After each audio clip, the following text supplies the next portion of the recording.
anything that's honest and authentic is going to resonate with people.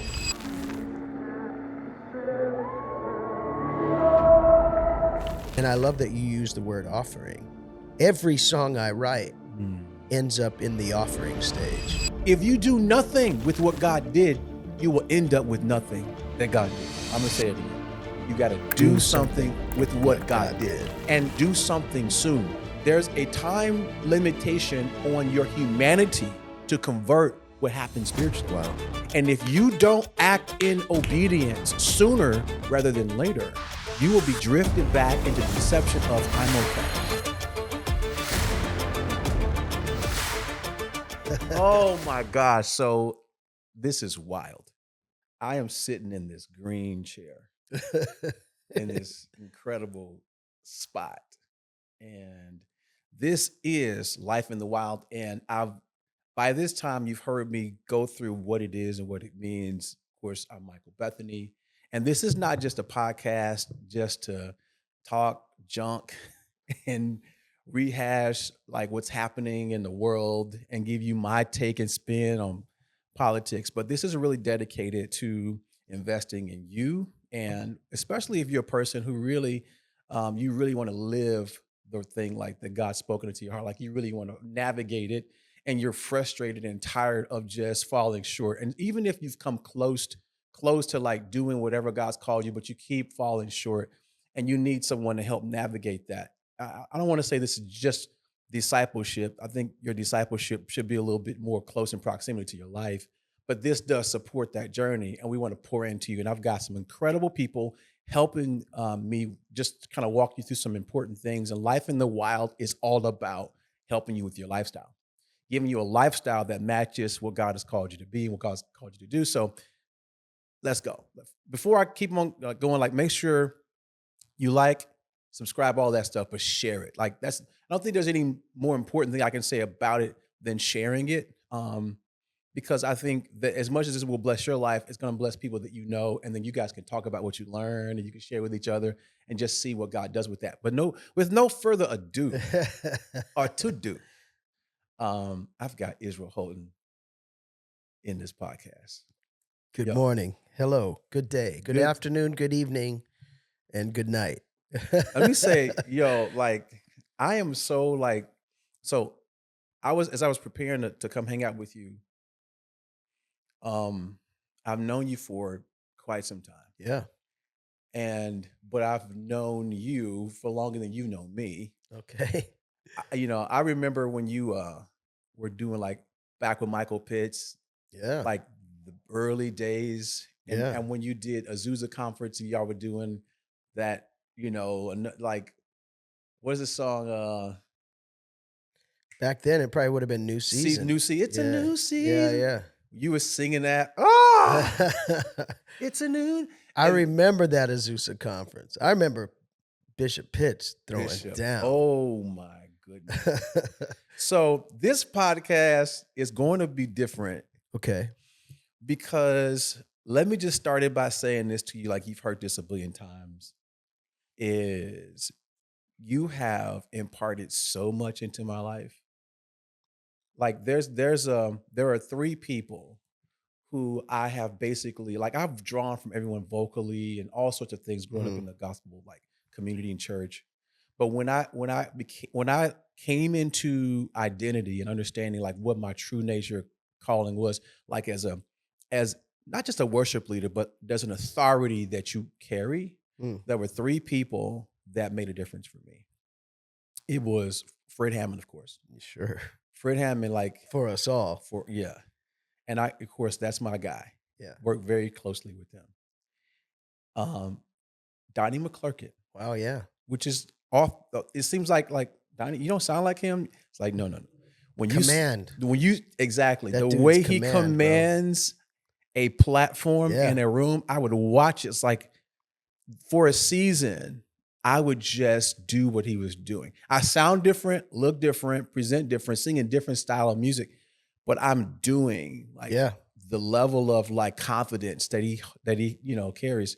And then it was the perfect blend. And you had the Fred like music creativity. you had Donnie's confidence and weight with everything you sang and said, but you also had the culture of expression that I didn't have like a model for. I think the key person to who you just mentioned was Andre Crouch. Woo! Okay. Fred and I had Andre in common. Donnie and I Yes. had Andre in common. Donnie and Fred had Andre in common. And my first concert I ever saw, I was 5 years old, and it was Andre Crouch. And I was probably from here to that piano from him. My dad was one of the organizers of the concert. And, you know, I don't know how the light bulb goes on when you're 5 years old, but for me it did. And it was like seeing the next 40 years of my life flash before me, watching that at 5 years old. I'm telling you. And so then when I became familiar, you know, with heroes of mine like Fred and Donnie, and we became peers almost, which is weird to say and at the risk of sounding disrespectful, because those guys are forerunners for me. But they consider me a peer now, which is, I guess that just makes me unk. It gives me unk status and makes me feel really old. I remember calling Fred Unk from stage one night where we were both on stage. He was so offended. Oh no, listen. So he's like, you almost as old as me. And I was like, hey man, I didn't mean it that way. So let me give you a quick Fred funny story. Cause you know, I worked with him for like really closely for a number of years. Yeah. So when we would travel, I didn't have status. So when he boarded first, I wanted to get on a plane with him. Yeah. And so I would get behind him and say, hey dad. And I would call him dad. I could see it. I could see that. He never laughed. He never laughed at that. That's not funny. That's not funny. But yes, like so absolutely. I get the correlation with Andre, which I'm a huge Andre fan as well. Sure. He just was a little distant for me. Sure. For just, you know, I grew up, my mom listening to the Winans. Like I would wake up Saturday morning, she's listening to 8 tracks. Yeah. Of the Winans Question Is and all that. And then of course, Andre and all that, the Hawkins. I gravitated to commissioned. Yeah. Like, so I get it. That was like when we had the Go Tell Somebody album, which my oldest brother bought. And my father was a Pentecostal pastor who said, turn that rock and roll off in my house. Do not play that. Even though they were singing about Jesus. They were singing about Jesus. Go and tell somebody. It was like, it's not gospel music. That's rock and roll. Man, Keith Staten. I just got to pause and say Keith Staten is one of the greats of all time. Listen, of all these years of being with Fred and traveling with Fred, I never saw Keith Staten until like just this year. Wow. I just met him. Wow. And I just looked at him and was like, I know I'm being weird, but he's one of the greatest human beings you'll ever meet, man. Like his heart. Yeah. He's so pure. One of a kind. So I said all that to say your impact, I'm going to be selfish here because I'm the only one here. Your impact on me, I can't even really quantify it. That's crazy, man. Because I grew up in church. So I grew up trying to sound like Daryl Coley, James Moore. Mm-hmm. Runs on runs on runs. Runs. Just trying to do what they were doing. Because that's what like you had to be able, like you have to do that if you want to be a relevant singer in gospel music. Correct. So, but as I got older, it was like I got to a point like I would listen to Kim Burrell at night, Kim Burrell and Brandy. Yeah. It's like the tapes would just go every night. Good vocal choices right there, man. Great training. But eventually something happened, switched in my brain. It was like, this is not you. Wow. This great training vocally you needed, but there's a sound in you that is not what this is. Wow. And I just start slowly, like by 1 or 2 degrees, going in a slightly different direction. Mm-hmm. And it wasn't until I heard your music that I was like, that's closer to me. Wow. Like that is what I am. What's funny is you mentioned some of the greatest singers of all time. You know, when you think Daryl Coley, when you think James Moore, when you think Brandy, when you think Kim Burrell, Think the Clark sisters, you know what I mean? And I remember loving that style. But like you, I probably gravitated more to the Winans and the Commission, who were kind of children and grandchildren of Andre Crouch to me. Andre never had to kill you with crazy vocals or runs. He sat at the piano with such a command and then had his world-class singers deliver the message. When you saw Marvin Winans doing the same thing. Now, Marvin can run, but Marvin runs so tastefully. And it's not calisthenics, it's placement. It's angles, it's geometry. That's right. You know what I mean? And he's gonna, and it's where he doesn't add vibrato. That's right. It's tone, it's straight. It's more Marvin Gaye than Daryl Coley. And I remember going, I don't know if I could do all that. I appreciated it. I loved it. I've gone for it a few times on a few records. But for the most part, it's like, I need this song to be delivered, straight to you without relying on a lot of oohs and ahs. Like, the song's got to be strong enough and the delivery of that song's got to be strong enough.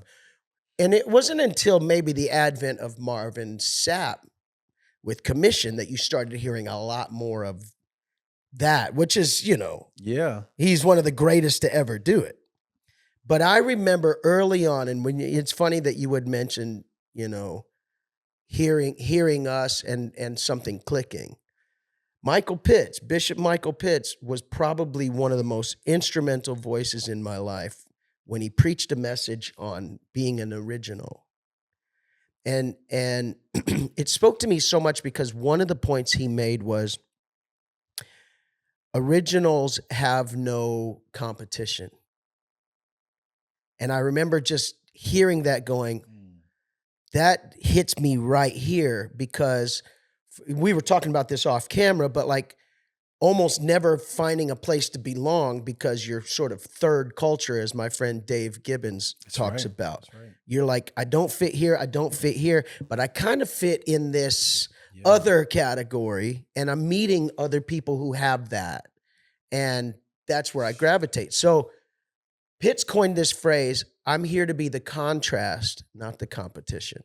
That is worth. And I have stolen that as a pillar in my life, literally a pillar in my life, because I can walk into an environment and pretty quickly read, if I try to compete with what's going on in here, I'm going to get killed today. I'm going to get crushed. Yeah. But if I go in, and the best example I can give, and I know this is for somebody who's watching, is we respect and honor and appreciate everything that has happened up to this point. Mm-hmm. But I want you to imagine a dry erase board right now. Yeah. And that's what I'm doing. And so a lot of times, like when we do festivals and stuff, my team can tell you, the only time I start getting a little weird, I don't get nervous. I've never gotten nervous, really. I don't know why that is, but like when I'm going out to fulfill an assignment, I'm pretty confident in that. Not arrogant by any means, but confident in, I know what I'm here to do. Mm-hmm. But a lot of times when you're doing festivals and you're listening to what is working in the room or what is working in the amphitheater or whatever, and it's normally calisthenics, you know what I mean? And I was okay, I could try and reach into my bag and do that. Or I could tell the band, don't come on stage yet. Yeah. And I'll walk out there with a little guitar and just reset, because I'm not a thermometer. Come on. I'm a thermostat. That's right. And so if you've got me for 20 minutes, I'm going to set the temperature. You're in my house right now, Michael. That's right. Yeah. You could have walked in here and been like, hey, man, it's a little cold. Can you warm it up? Or I could go, I'm really comfortable right now. And this is my house. Yeah. So if I have control of the thermostat for 30 minutes, an hour, hour and a half, whatever it is, I'm going to set that temperature. And I'm going to hope that everybody who was hooping and hollering and only responding to a certain thing which I love and respect and honor the tradition of and honor the science of. I think it's incredible. But I'm going to do what I'm going to do because somebody felt like I fit the bill for tonight, whatever it is. Okay, let me just jump on in here. Okay. Because I think people need to hear this. Hey guys, I hope you're enjoying this episode. And if you are, I want you to seriously consider becoming a part of our Life in the Wild tribe. That's right. We've got a tribe just for you. If you are a creative, an artist, an influencer, a worship leader, or a musician, and you're looking for a community, searching for a place to grow and become the best version of your creative self, this is the place for you. I want you guys to take advantage of our devotionals, our blogs, and our mentorship Bible studies, curated Bible studies for creative people that cover the topics that affect us most. So click the link in the description below so you can get your free resources. Also, send me an email. I would love to hear your feedback on all the things we're doing at Life in the Wild Podcast. Don't forget to share, like, and please subscribe so we can make an impact in the world together. God bless you. Let's get back to the episode. So we end up singing for each other and not for the people in the room. Yeah. And what I've learned is the people in the pews or the seats, they don't understand what you're doing At all. They like Kim Burrell. They like Israel Houghton. Why do they? You guys are nothing alike. Mm-hmm. It doesn't matter to them. It's the same. I think one thing we get weirded out on, like in church, is like we don't understand pop culture, R&B music. Like most R&B singers can't do what you're doing. No. You think of Lionel Richie? He can't sing like that. It's impossible. Correct. Biggest songs ever.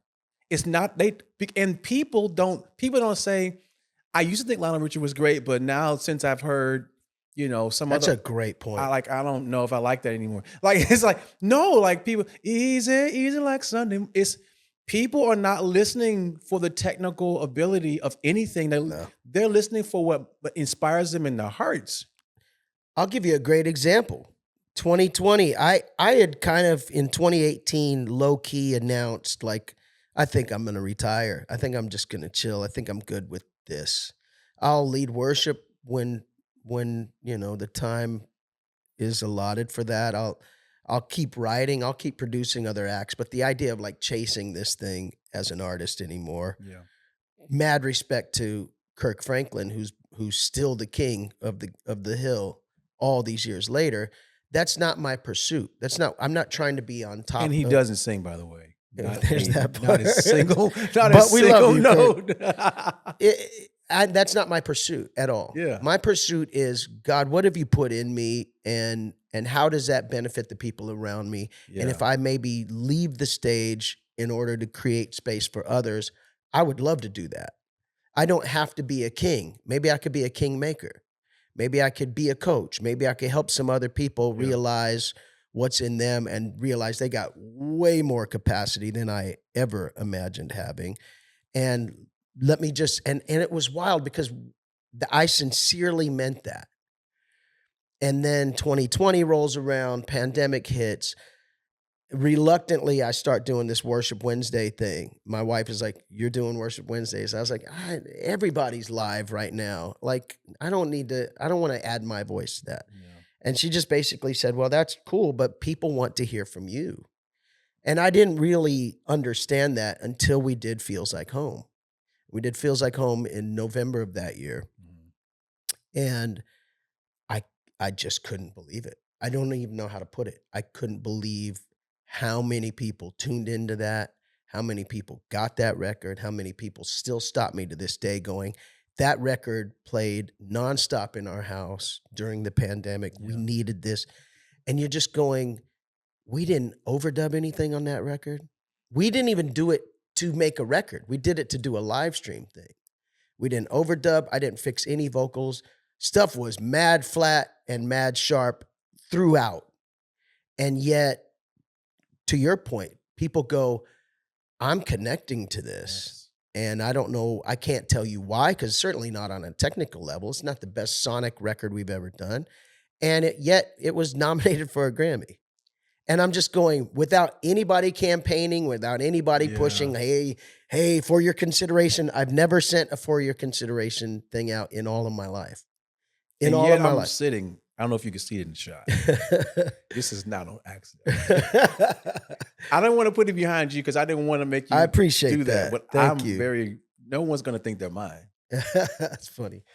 But I just think that's God going, and I wanted to punctuate your point, and that is the consumer, the person sitting in the 8th row who works at Walgreens is not going, I only will gravitate to something that wows me based on its technical, difficulty, as opposed to make me feel something. If I can connect to the lyric of this, if I can connect to the melody of this, that's right. Think about it. You and I have core memories of songs that we might not have even heard in the last 20 years, but the second you hear them, you are transported. Well, take Donnie McClurkin, for example. I named him between these artists. It's like he doesn't match.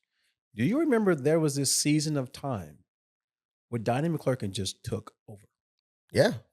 So whether you were in the church or at a Beyonce concert or Destiny's Child, everyone was saying the anointing on this guy. Yeah. I remember he would do all the BT, shows and celebration of gospel and all that.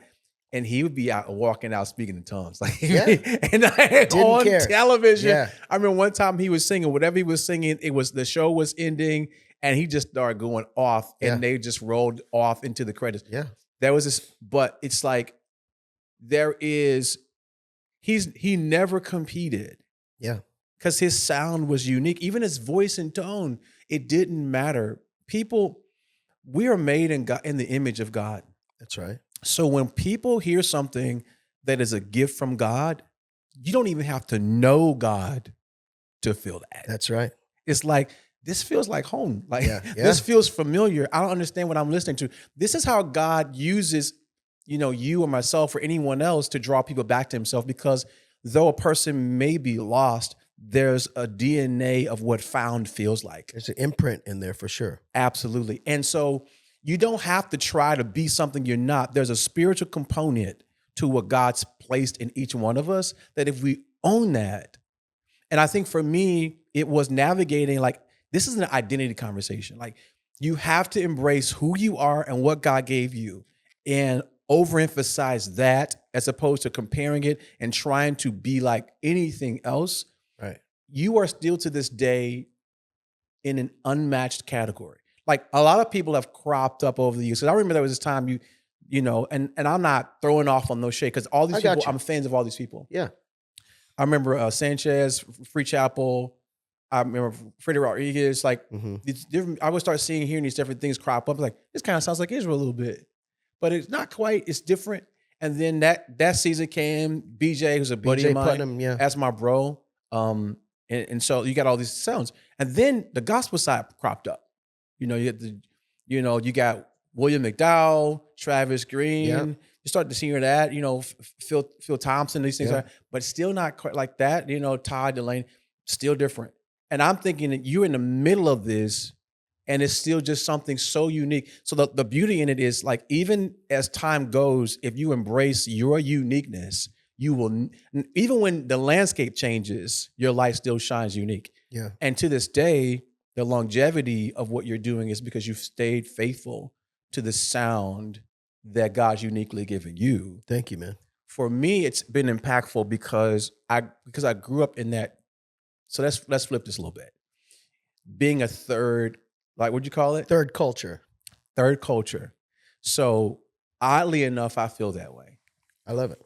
And what's strange about that is, like, people will say, man, you could really sing, you could do this, you could do that. But to myself, I don't want to sing the type of songs that just do that. Yeah. It's not in my DNA. I just can't do it. Like, if I try to do it, I'm being someone I'm not. And somehow I have the ability to do some of these things. But if I try to do that, it doesn't work. I did an album that came out in 2016, and I'm saying it, and the person listening to me now, like, I've never heard of that. I heard your last one that came out. Wow. That was good. That when that happened, I had a suit jacket on. It's a totally different vibe. Yeah. Trying to chase this thing, and still be this unique version of who I was, that album was a little strange. It's creative. Me, Calvin, Rogers, Yeah. Philip Feaster, Lawrence Jones, like Rodney Jones, like we all, it was dope, but it was not, I still didn't understand who I was. Got it. It really didn't click for me until after I was 40. Wow. I finally got to the place where I finally landed at Gateway. And now I'm in a totally new environment where I am so different. There's no one here like me. So I'm actually fighting to fit in Right. in some way, but I know enough not to really fight that hard. I also have a struggle within like the gospel community, which is predominantly Black, because they're like, why do you insist on trying to be this thing? You're Black. Just be it. But I'm like, I don't, like I wrote this song like, nails in your hands, nails in your feet, pierced in your side, you did all this for me, and I'll be yours forever. I'll be yours forever. With thorns in your head, the spat in your face, but love took the blame and all my disgrace, and I'll be yours forever. I'll be yours forever. And it was like a folkish, CCM-ish guitar thing. It's the only, and I record that song in the middle of the night, and it's the only song anyone really liked. Wonder why that is. I did this great, cool songs and arrangements. Everyone wanted Yours Forever. I'm not doing the runs. I'm not doing any of the stuff. The production's trash. But it was the most honest, authentic offering at that time. I mean, you just answered your own question, or you answered my question. Anything that's honest and authentic is going to resonate with people.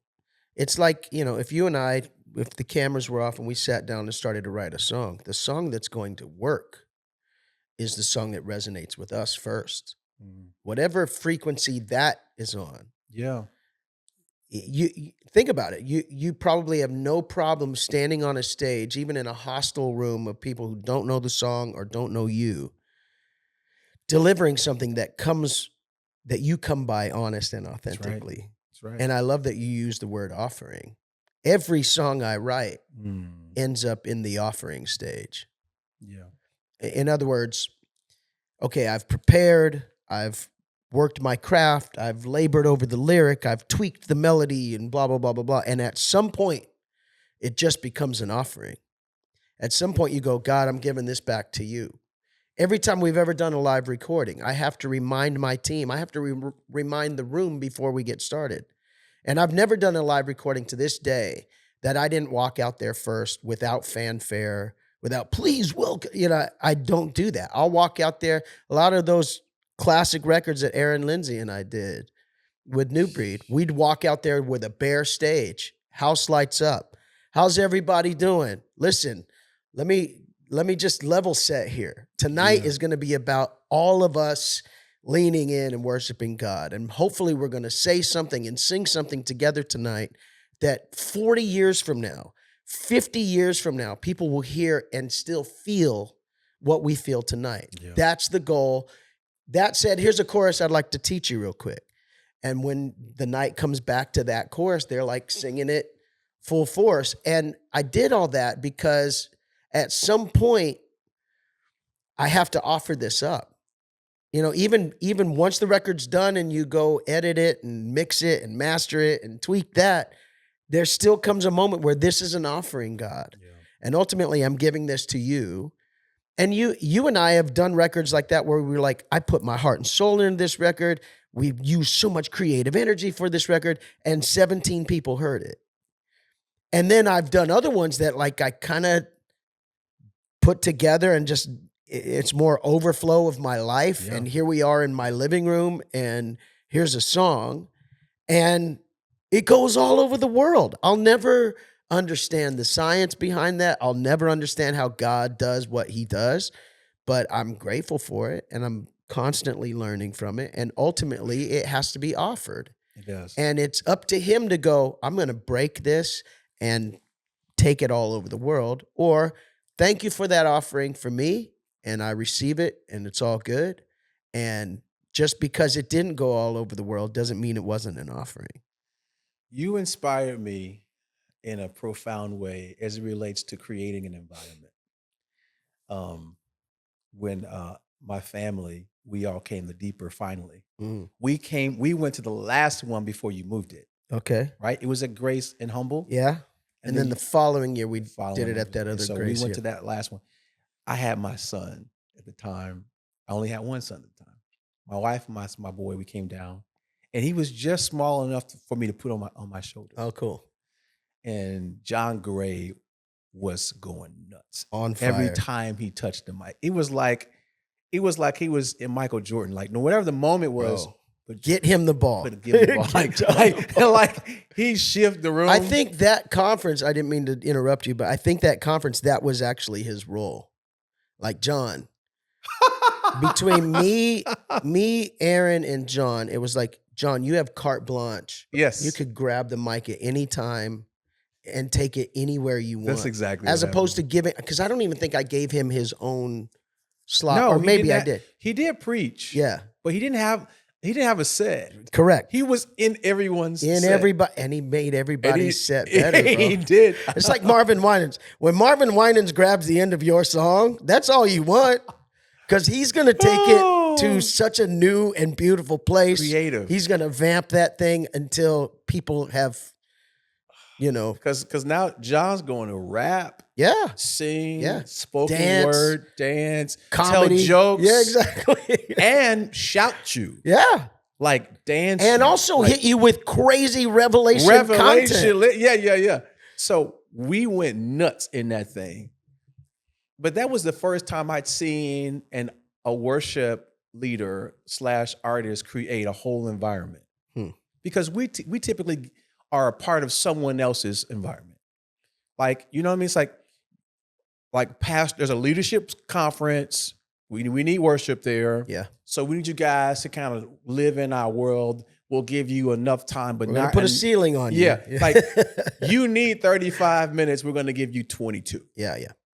Premium. We're going to make 22. it impossible for you. Like, as a matter of fact, and you get there, it's like, hey guys, can you do 18? Yeah. Because we're running a little we're late. running late. Yeah. And it's like, but the part of that is like, what I learned was you got to stop knocking on people's doors and asking them, hey, can I do my thing in your house? Yeah.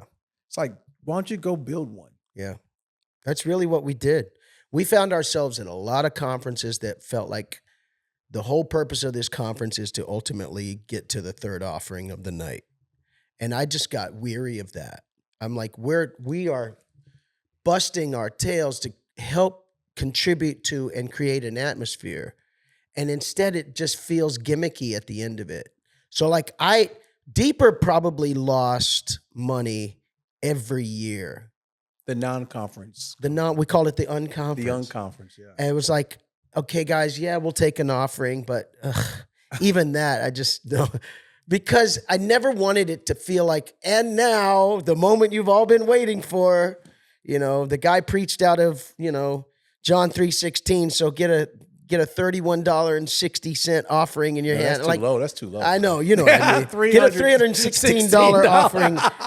But that just got wearying to me. And I just believed, I feel like I want to attend a conference that I would want to attend. Yeah. So there's going to be a great level of creativity. There's going to be great revelation from whoever's speaking. There's going to be diversity. crazy. We always did that international night where all the different nations that were connected to our conference were represented.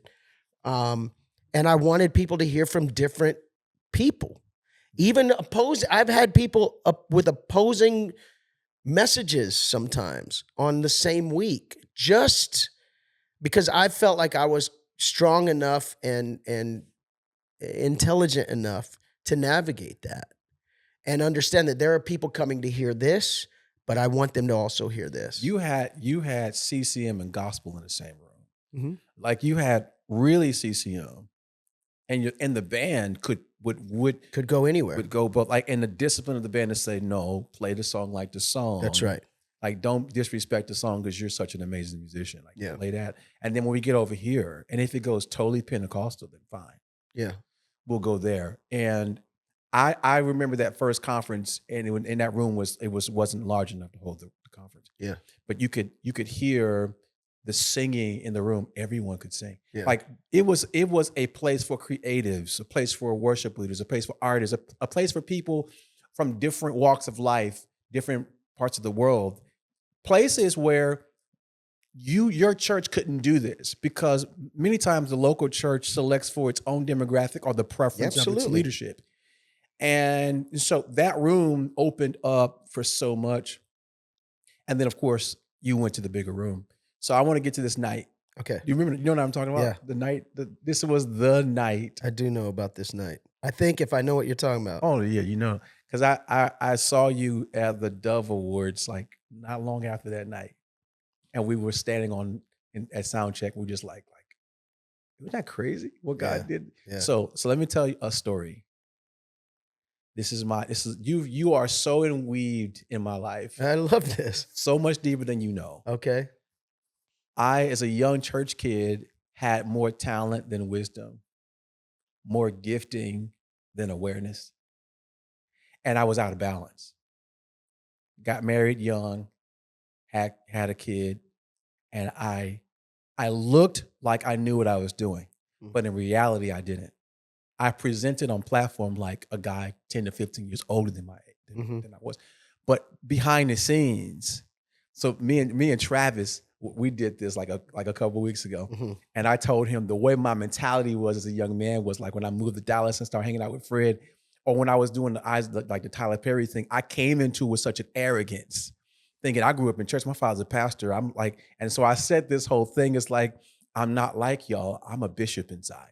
like that's the thing. Like, no, inside of me is a whole bishop. I do this thing. I have the anointing. But I was immature. Spiritual gifting does not give you natural maturity. That's right. Those are two opposite things. And so for me, it just threw things out of balance for a long time. And when you throw into that creative ability and exceptional talent, it's a mind trip. It's like, God, did you mess me up on purpose? Because I can't see anything straight. I think I'm smart, but I'm dumb. Like, if you want to see how smart I look, go to church. If you want to see how dumb I really am, go to my house. That's great. Ask the congregation, they'll say he's amazing. Ask my wife, she'll pause before she says anything like, I love him. Preface the next. And that's where I was. And that 2015, I got that trip. This will tell you everything. My wife didn't come with me. It's me and my son. Okay. She's like, I'm not going. I was like, oh, man, I really messed up.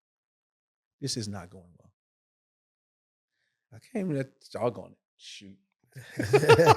That was not supposed to happen. Go ahead. I came to that conference with me and my son, and I saw you in the lobby, and he was like, my son Isaiah was like, Israel, oh, that's crazy. He was going crazy. And you were so sweet to him. And we went to the conference, and I'm preoccupied because my wife's at home and she didn't come. That's all I'm really thinking about. I don't know what's going on there, and I am so jacked up. And I'm doing ministry. I'm in progress of doing this album, and I'm really not okay. That night, I had on Toms, and that's an important detail. Stovall preached that night. That was the Thursday night. It was Friday. No. Was it Thursday? It would have been Thursday. Carl preached the Friday night, and John Gray kind of grabbed the end of it. Whatever the last day was, it was before that. I don't know who it was. Oh, Stovall might have done a day session. Whoever preached that last session, I don't know who it was. Carl Lynch preached the last session on Friday night. It may have been Carl. Yeah. Because that next morning when we walked in, Anna Golden maybe led worship again because she had that cool song she'd written. And that session, you were just in like, we're still hungover from last night. Yeah, that was Saturday really morning. Didn't have like a... By the way, I knew, do you know that I knew?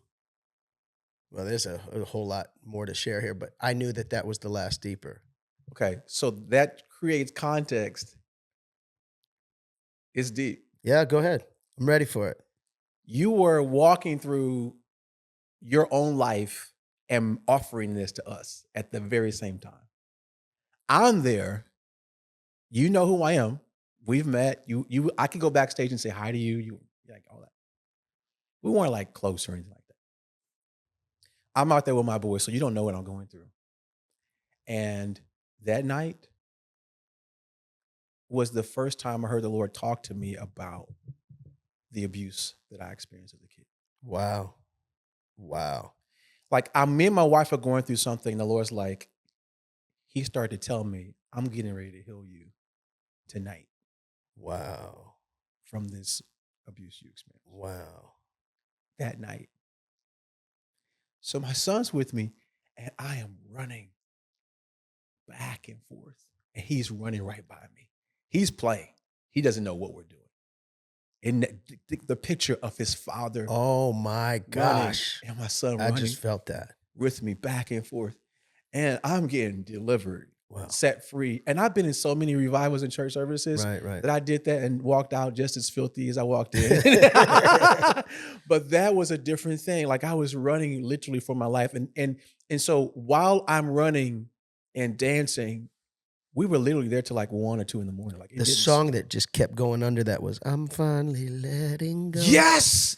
I'll never forget that night as long as I live. That was a soundtrack to my freedom, bro. Crazy. And so that song never ended. It went for like hours.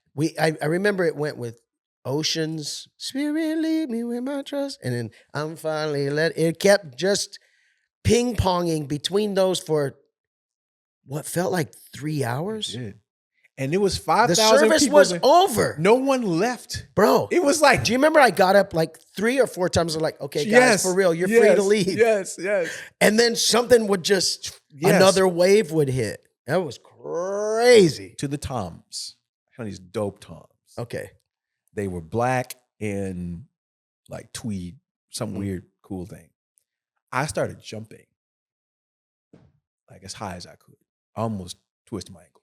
That's what those toms point. Got it. I shouldn't have been jumping. And then I thought to myself, not a lot of ankle support in those toms. Ankle support in the toms. And I'm thinking, how am I going to explain to Dr. Evans that I twisted my ankle at a conference? And that's why I can't lead worship this weekend. So, but I literally, my wife didn't come, but I called my wife and she's like, something happened tonight. I felt something. I mean, she's at home stewing and felt the presence of God at home. Wow. She's like, something just changed. Wow. That's crazy. I go home and now I'm skeptical of it though. Because I'm like, it was just one night at church. I heard God. He told me things are about to change. It's going to be different. How do I know it's true? And one of the things I learned is that you can't underestimate the potential of what can happen in the presence of God. Like literally. Love that. You know, I think of Isaiah 6:1. That was an encounter with God. It changed his life. The problem with us is we don't surrender right. So you can encounter the presence of God, feel the presence of God, enjoy the presence of God. But if there's no surrender in the presence of God, there's no change. But was something said that triggered that moment, or you felt like the atmosphere opened up your ability to hear? Let me tell you what happened. You guys were faithful to steward the moment long enough for me to hear God. Wow. Because when you wanted to stop at 9:30, if we had stopped, I didn't get my breakthrough until after 11. That's real. Like it was somewhere closer to midnight that I heard God speak about the sexual abuse I experienced. Wow. And this is crazy. This is the first time I've really like openly said that out loud. Wow. So I might get questions from my mom. but it's like I had never talked to, it wasn't a thing. And so for me, I never wrestled with it. Right. And God had never talked to me about it. Wow. I went on with my life. But some of the things that happened through my life, they were ruining my life. Sure. And there was no song I could sing, no service I could go to, nothing I could do to change that. And even today, it's like when something happens to you, you don't shed that. You just learn how to walk with it. Right. And that's what overcoming and victory looks like. It's not forgetting the past. I'm not God. I can't forget it. I have to learn to live over it. That's what victory is. I live over that. I have authority over the thing that once had authority over me. Love it. I don't lose it. I have victory over it. And the beautiful thing is, if once you start thinking that deliverance is the absence of the thing that once held you, you lose victory. It's maintaining the position of authority over the thing that once held you. Right. Wow. I'm with that. It's like working out. I lost 80 pounds. Victory is keeping the off, like maintaining the position of fitness over the temptation to overeat and not work out anymore. Right. Over a period of time. Right. Because you can lose it. And I can get all the way back. And unfortunately, I seem like I'm on an upward trajectory right now. I'm trying to get things back together. I'm with you there, too. So you guys went long enough for me to hear God. Amazing. Thank you for not stopping. You know, you're welcome. I don't know how else to say that. I just know that deeper was always this thing where we're like, okay, take the restrictions off. Let's just see where this goes. And it could be that the breakthrough happens at 9:28 and it becomes obvious at 9:30 we're out.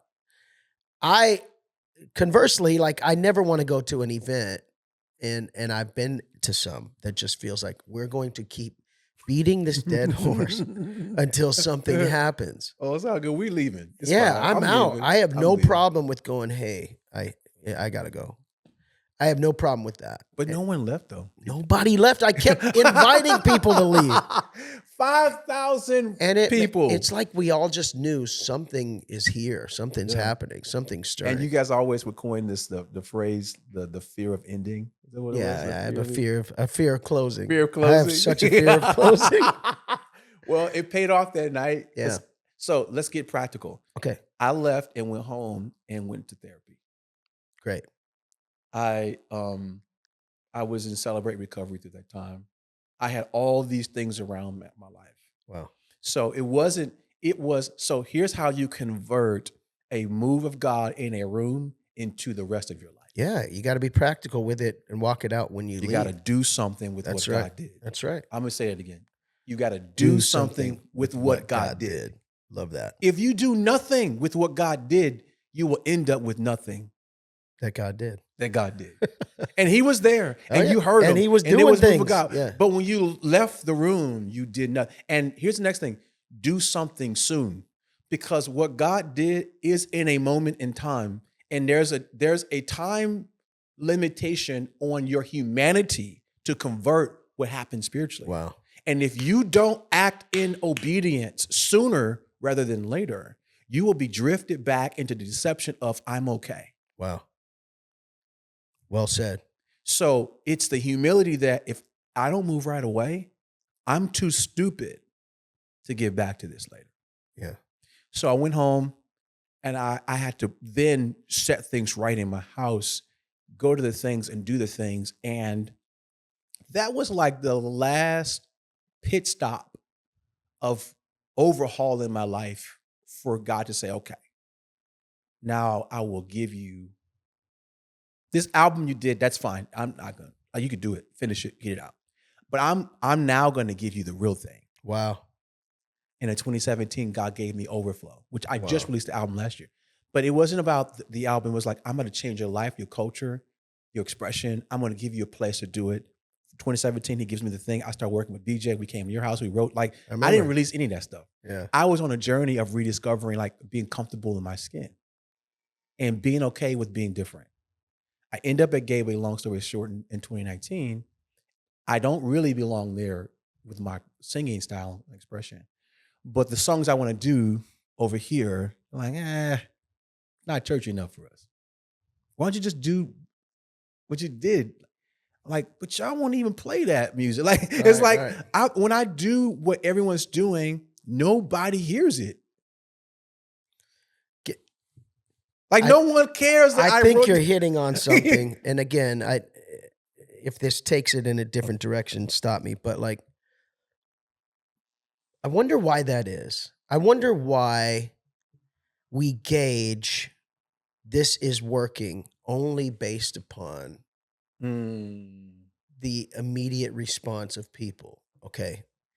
And again, what I'm celebrating and hearing is something broke in my life. I took immediate action, and God gave me the real thing. God started to reveal to me who I was. I would rather have internal freedom that makes its way to external freedom and external expression, etc., but coming from a healed place. Amen. Not from a masked place, not from a veiled place, but from a truly healed place. Because in that truly healed place, I'm spending way less time wondering why a song didn't work or why the tour didn't go or why we didn't win our 7th Grammy or whatever. Yeah. Like I can't gauge anything based on that anymore. I can only gauge on I faced down my biggest fear in life, which was letting people down, disappointing people, appearing human and appearing to not be a professional Christian anymore, but to be a human, failing, falling person. And I don't know how, but I lived to tell, and I survived that by God's grace. And now anything I say, anything I sing, anything that leaves this living room and ends up in New Guinea or North Korea or Russia is only by God's grace. And it's only because I was able to reach a place of healing in my life. That's the celebration. It is. That's the metric by which we measure, is this successful or not? Because back to what we said earlier, it's an offering. Yeah. That offering is given to the Lord. He can touch that offering. He can multiply that offering at any time of his choosing. Any time of his choosing. You say you wrote the song in 2017 and it's however long it took to attach. Released the album in 2023. There you go. Of a vision God showed me in 2017. It took then another 5+ years to even get there. But what if you had despaired during that point? I did. Pandemic happened the year I was going to do the live album in 2020. Okay. The pandemic shut it down. So I'm like, I'm lost. I don't know what I'm doing anymore. And I'm sure everyone was lost. I was totally lost though. But the beauty in it is that God wasn't done cooking. So, that's it. So for me, I learned so here's the next piece. I'm getting older. I crossed the line of 40 during this season. I'm like, oh my God, I'm 40 now. I didn't get the record out. Did that feel like a fail? It didn't. Well, I was afraid because I'd never been 40 before. So that's so well said. What I imagined would happen when I crossed this figurative line is that it was the beginning of the decline in relevance, and that what I would have to say would not be as powerful because you see the young things taking over. Now I'm starting to be the oldest worship leader on the platform everywhere I go. People are starting to say, man, you were a legend. Like, what are you? First of all, I'm not a legend. I don't have enough body of work. Number two, you're just saying I'm older than you and a lot older than you because now I'm leading worship and I'm over 40 and these worship leaders are 22. So now the first time I was like, oh, I'm 20 years older than you. Oh my God. Like, I don't speak your language. And I'm starting to notice that these young worship leaders are in a whole different cultural expression than me. I don't know what they're talking about. I'm like, so in my mind, I'm starting to fear that thing. But God doesn't care. That was me learning a major lesson. So I'll throw this in. One of the best things that happened to me in my journey is that there's a level of exposure God didn't allow me to have. Because there's in an alternate universe, what is it called? Parallel universe. The parallel multiverse. There's a version of me who put a record out. Because when I was a Fred, we were going to put a record out together. That was supposed to be the time. Yeah. And I was 30, early 30s. I thought that we're going to put this record out and it's going to go crazy. So I did a feature on Love, was Love Unstoppable. Mm-hmm. Did this acapella song and it was and we would go to interviews and I would sit there. I was his guy. I was with him all the time. Yeah. And he was like, hey, we're going to do this record. I was like, we're going to do my record. We're ready. I can't wait. It's going to be amazing. Nothing happens. I don't get the record. I mean, things change. Life moves on. Still my guy. It was not like he didn't do me dirty. It was just, it didn't happen. So life moves on and nothing never happens. In this multiverse, there's a version of me that put that record out. That's great. And that dude is nuts. Yeah, I love it. I love it. I love like it. I did everything you could do to embarrass God in that version. That's great. And it's not that God couldn't forgive me, but I think what people don't understand is I live a relatively disciplined life. And people think, man, you're so godly. It's like, no. I am this disciplined because I'm not Yeah.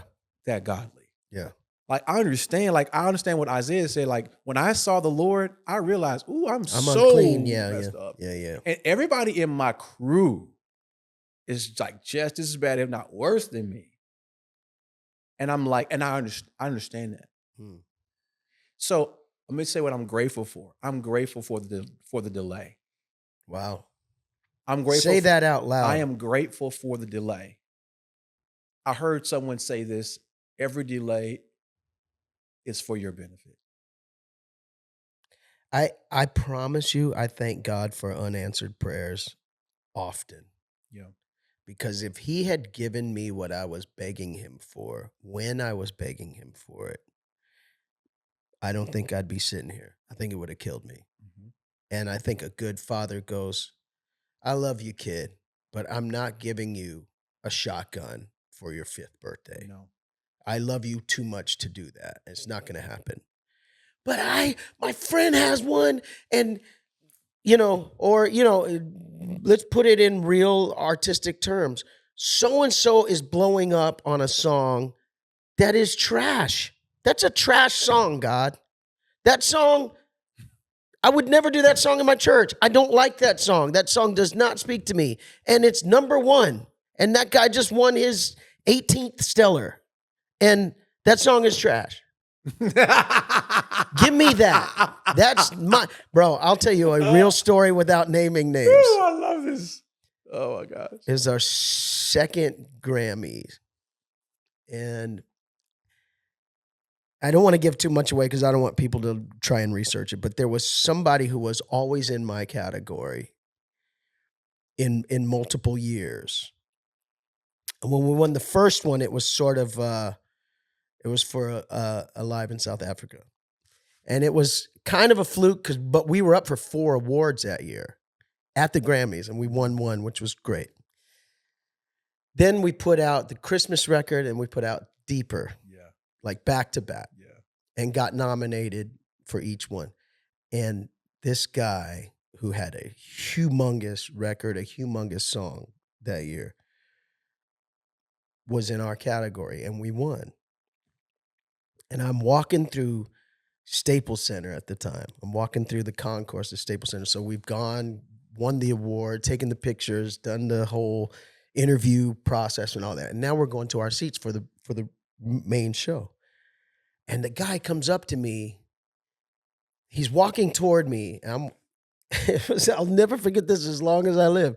And he's like, instead of going, hey man, congratulations, you did well, whatever.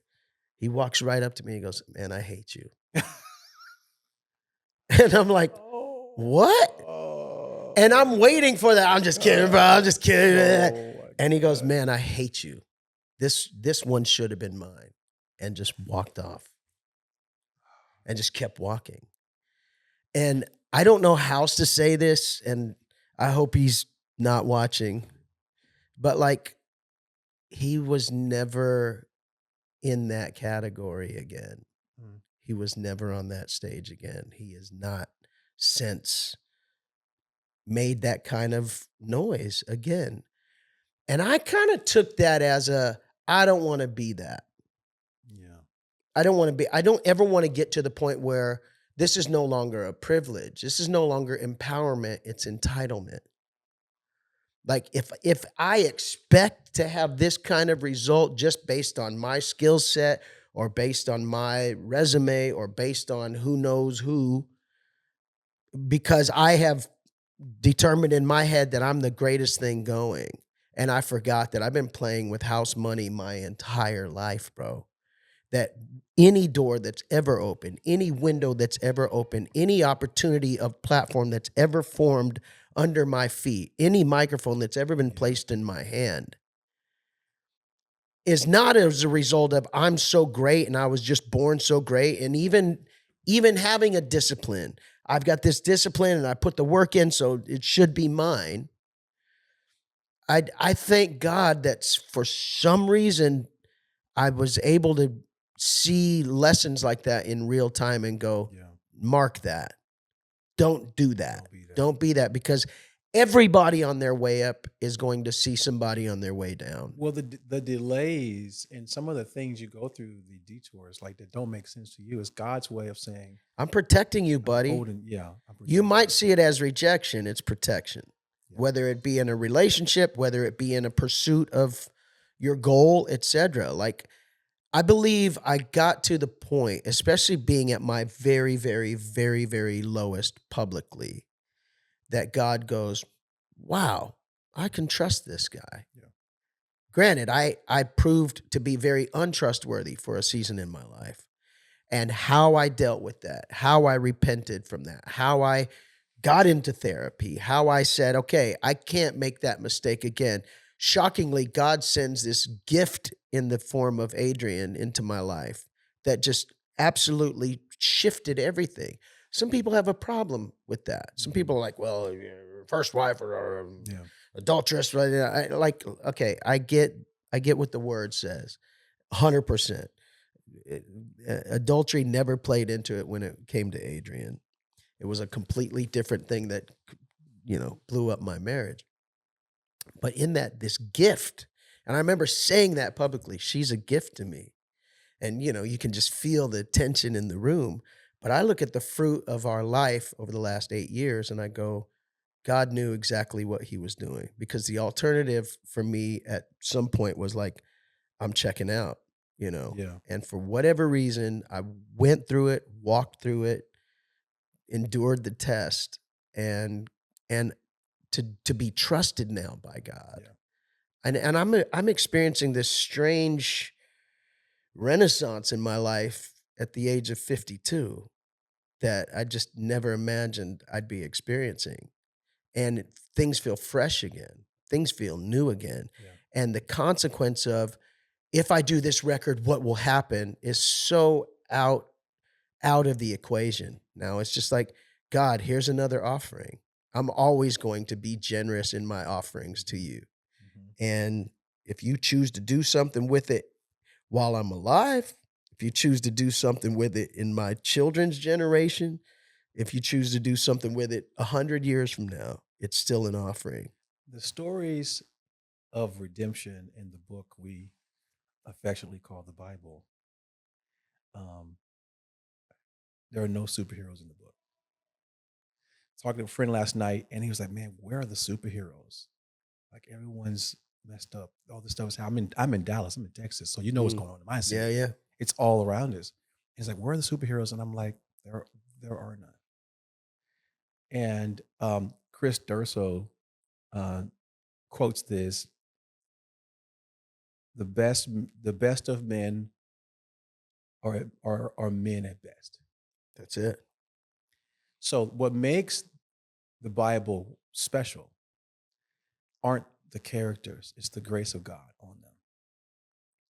It's what God does, not just with people who, like John is a great example of someone who, for the most part, always got it right. Mm-hmm. There's on this one little story of like, he wasn't sure in the end, but like, we'll give him a pass. Sure. Peter's not that guy. No. Our favorite Peter's definitely more like us. He's more like us. We want to imagine, if we're someone in the story, we should aspire to live more like John. But in the book I'm writing, Life in the Wild, I write a chapter and it talks about purity, and I help people understand, even though you're coming into the space of embracing the exceptional yes God in your life, like you want to be like John, you really like David. Well, you've really, like, maybe you had a good start. It doesn't matter. But you're starting from a deficit. Yeah. That is the picture of grace. We're all starting from a deficit. And that deficit doesn't really change. Grace just makes it look like abundance. It's like when I'm on a platform, it looks like I know what I'm doing. But in reality, there's a deficit that grace compensates for. Always. And the overflow is not my talent. It's him.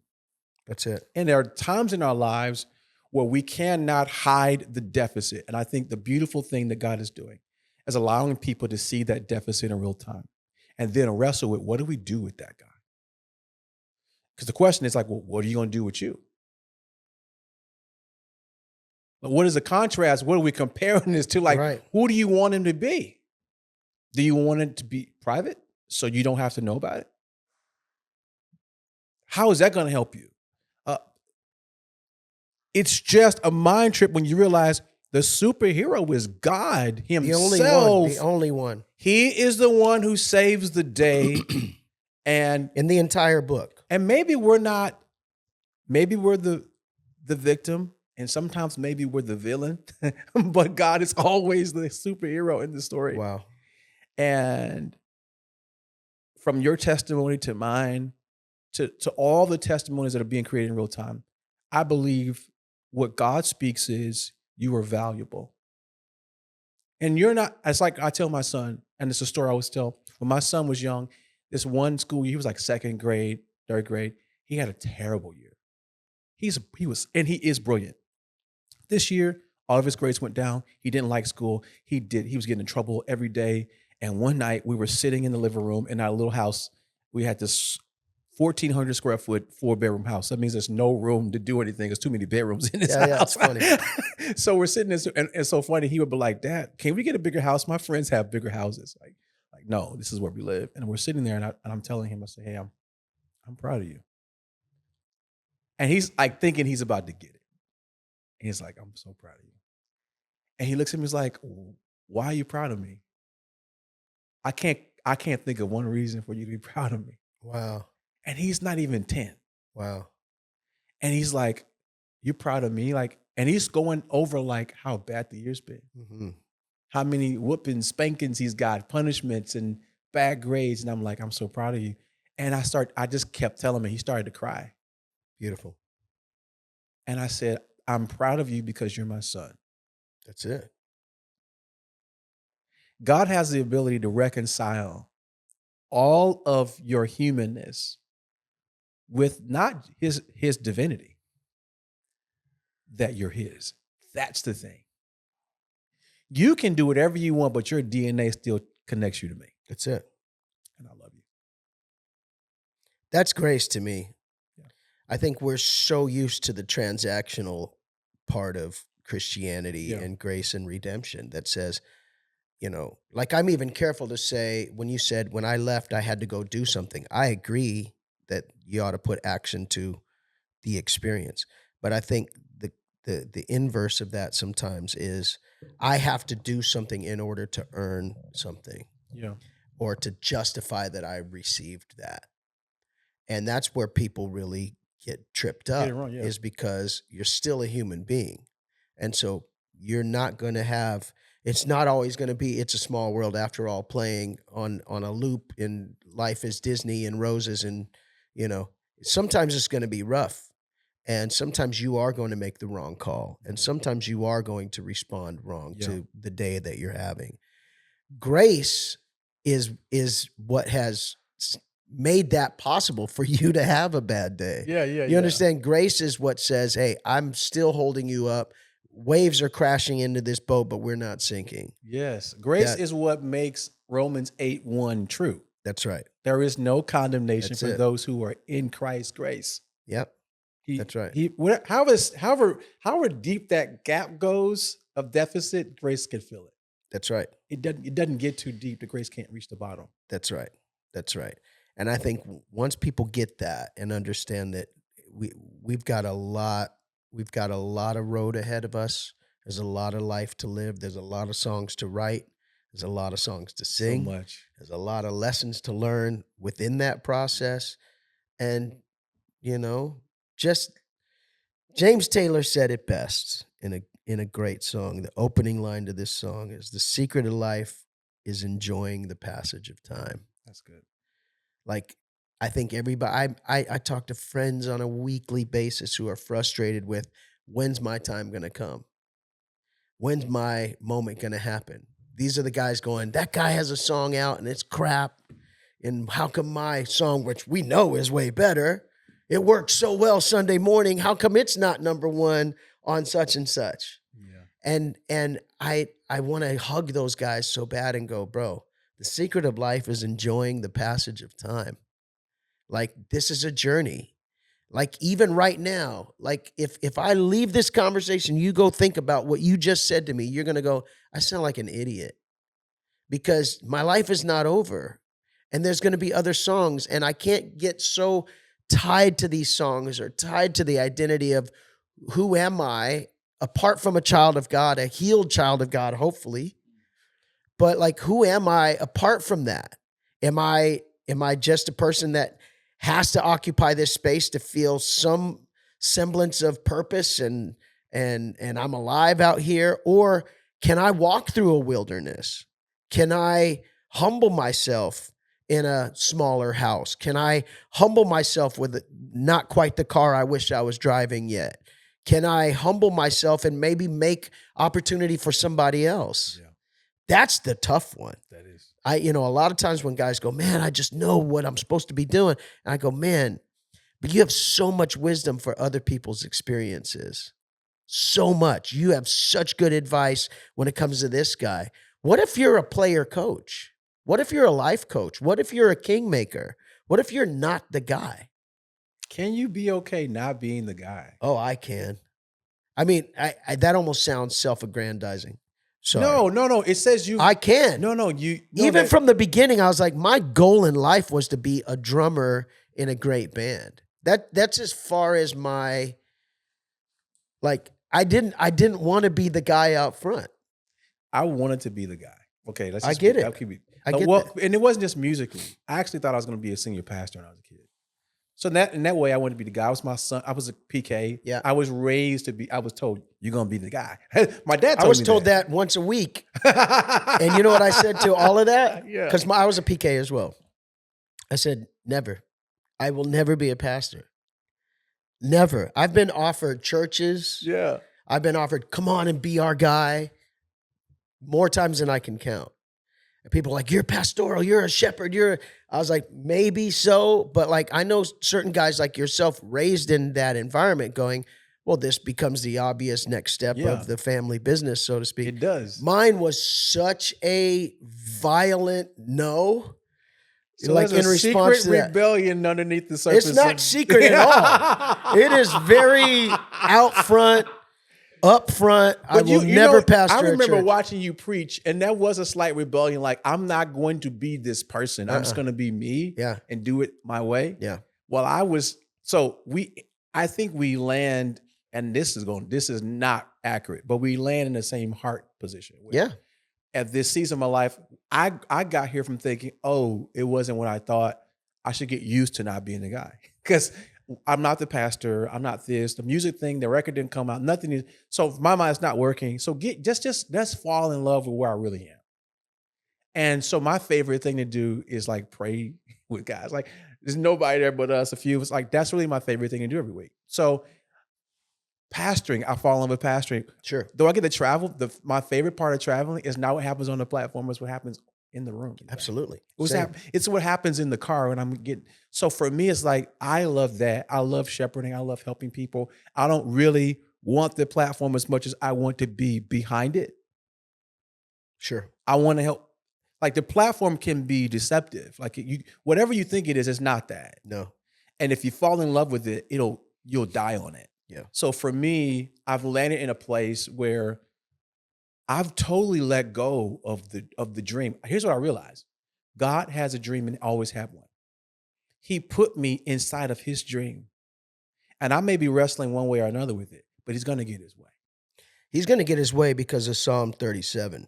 Delight yourself in the Lord, and he will give you the desires of your heart. Yeah. I always thought that meant, okay, Lord, I love you. I love you so much. I really, really love you. I delight in you even. Yes, I do. Now here's my list here's my list of the desires of my heart. And I found through trial and error for sure, that he will give you really translates to he will transplant into you his desires. And suddenly you start saying things, seeing things, hearing things, declaring things that you're like, in some ways, this feels smaller than what I would have imagined. And in some ways, it is frighteningly bigger than anything I would have imagined. But I start dreaming in these particular areas. And that the best way I've used this example a lot, but it's like diving into that pool out there and diving into a pool of anesthesia, so to speak, and emerging from that with a completely different heart.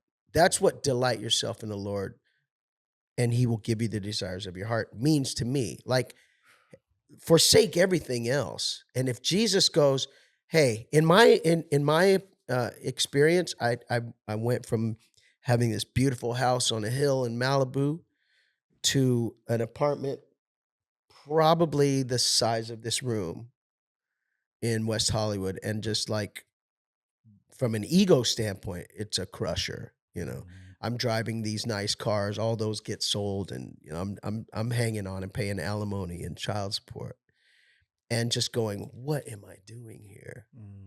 And that was a season of delighting myself in the Lord.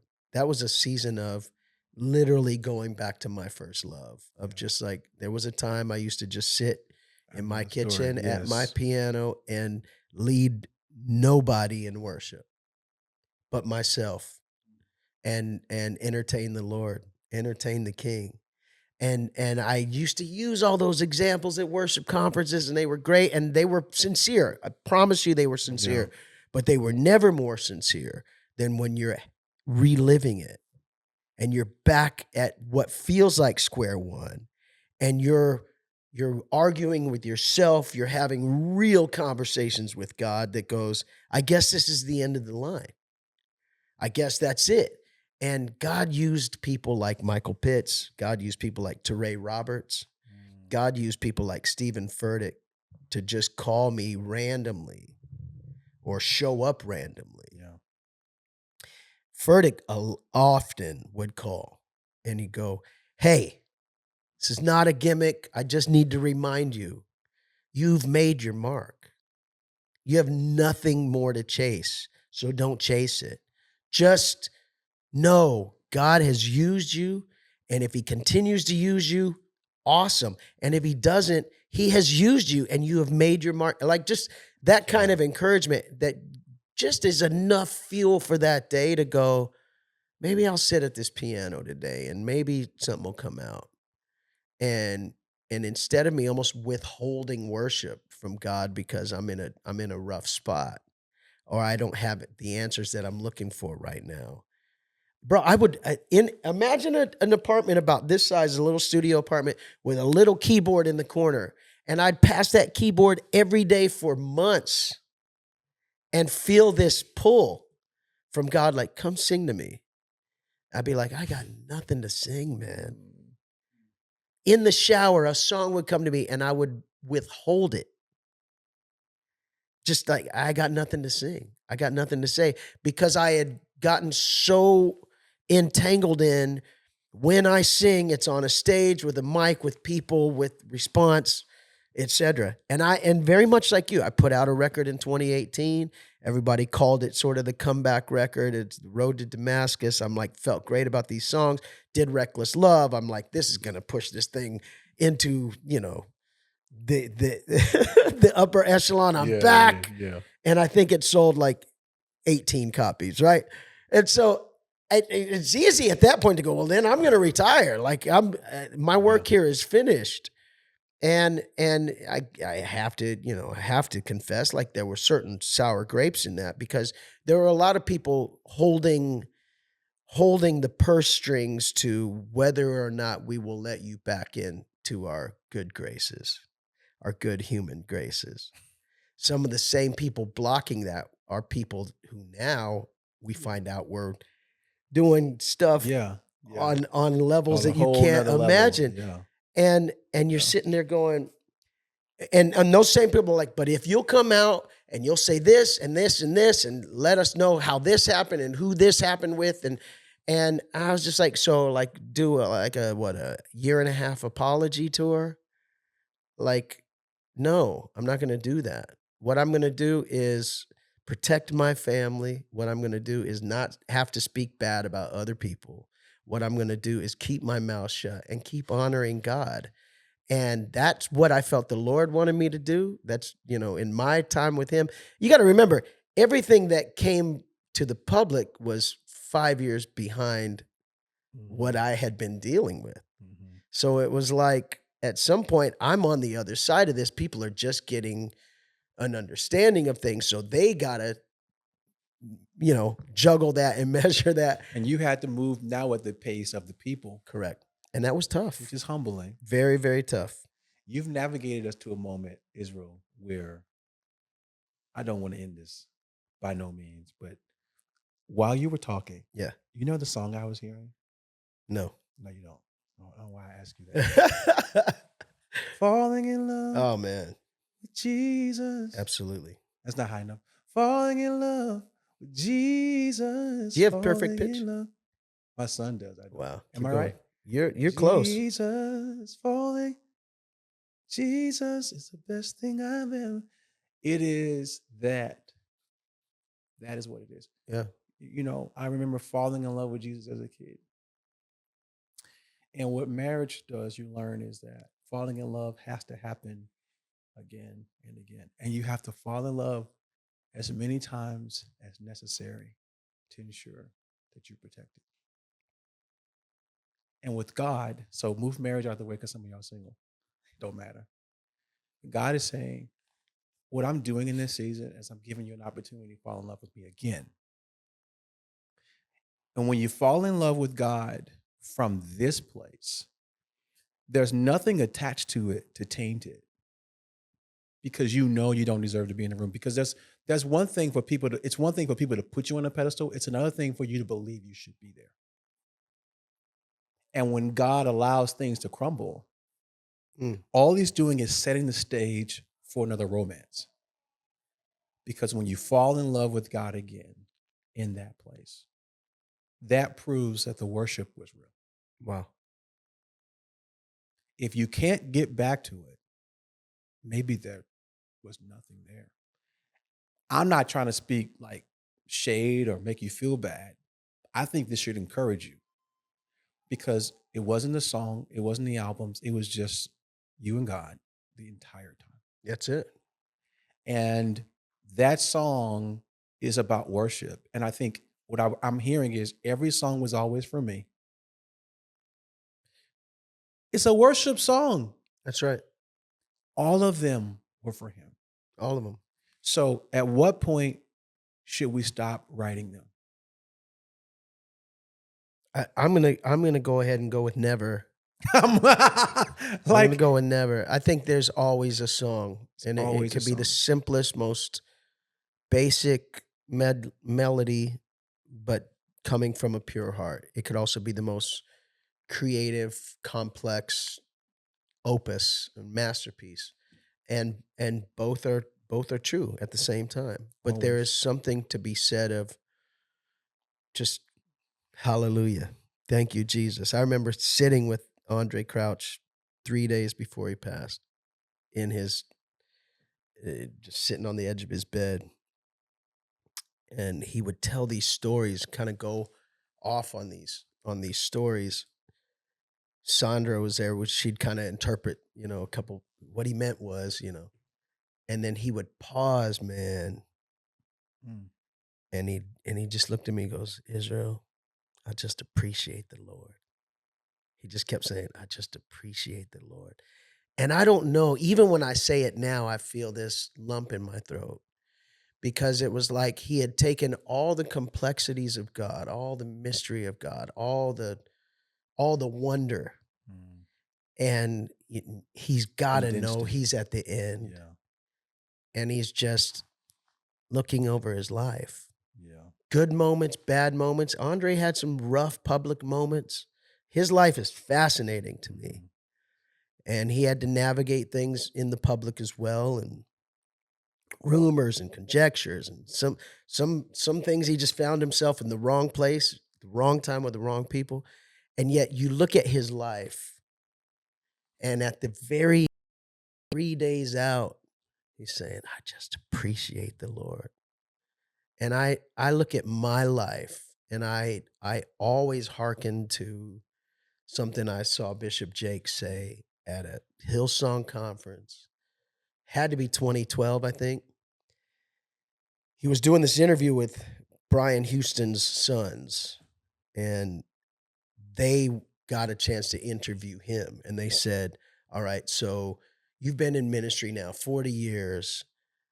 Eh, Are there any regrets? Is there anything you would do differently? Is there anything you would change? And I remember it's 20,000 people in this arena, and he sort of like rears his head back like Bishop Jakes can do, and he laughs, but it only lasted about a second and a half. And when he came back, his whole countenance had changed. And he's getting ready to answer the question. And he says, if I would have changed anything, it would have changed everything. And that lives rent free in my soul, that comment, because I think a lot of people, social media has so exacerbated this. I want to present my highlight reel at all times. But anybody with any sense knows that that's not true. Yeah. That's just not real.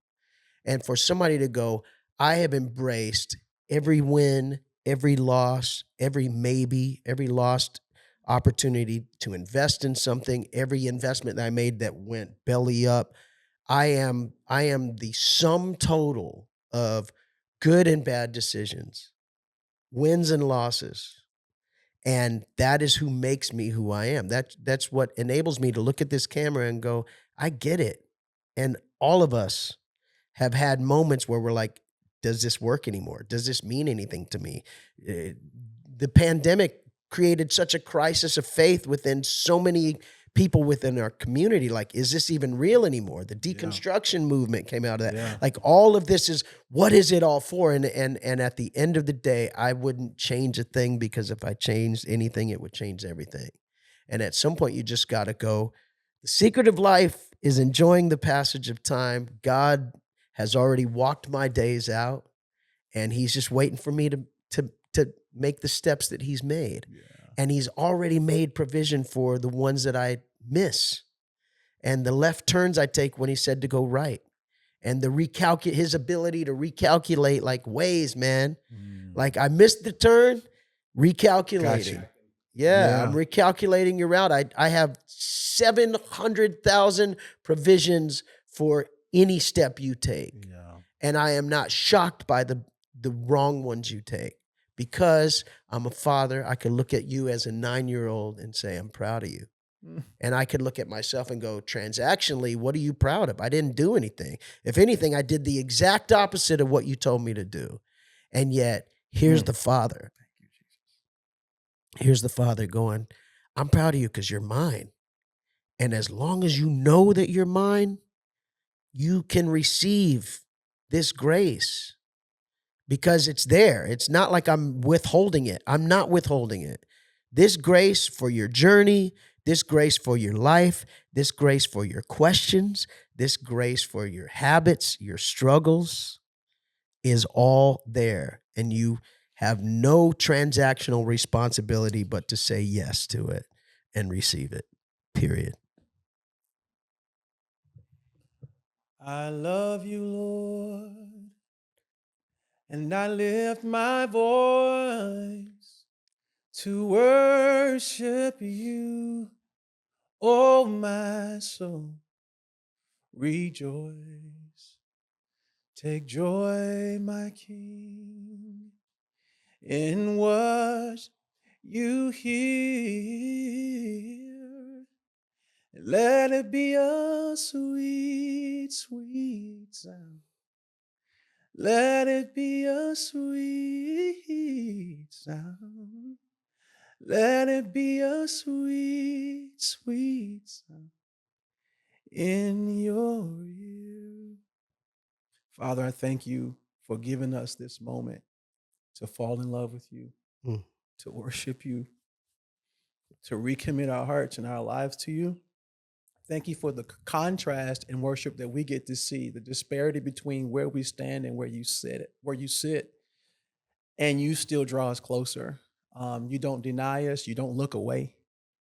You're not ashamed to be seen with us. You choose us, and your grace fills the distance between where we are and where you sit. As a matter of fact, you save a seat for us, and your word says we're seated in heavenly places with you. So we don't worship from a far distance, but we're close to you and closer now than we've ever been. And for every person who feels so far, it's only an illusion because they're closer than they may have ever felt before. I ask God that you would usher people into a moment of just pure worship and knowing your presence Yes, that Lord. would redefine the rest of their days and reframe the days gone by. That your grace was sufficient then and will be sufficient in the future. Thank you, Jesus. Amen. Amen. This is Life in the Wild, and it's the great, maybe so far my favorite episode, because I could just sense the Holy Spirit working. So we're not in the podcast, like we're right in your house with you. The Holy Spirit's moving in your heart, and I pray that what I experienced, even in 2015, what I'm experiencing in this room, you're experiencing in yours, and it's just the presence of God who loves you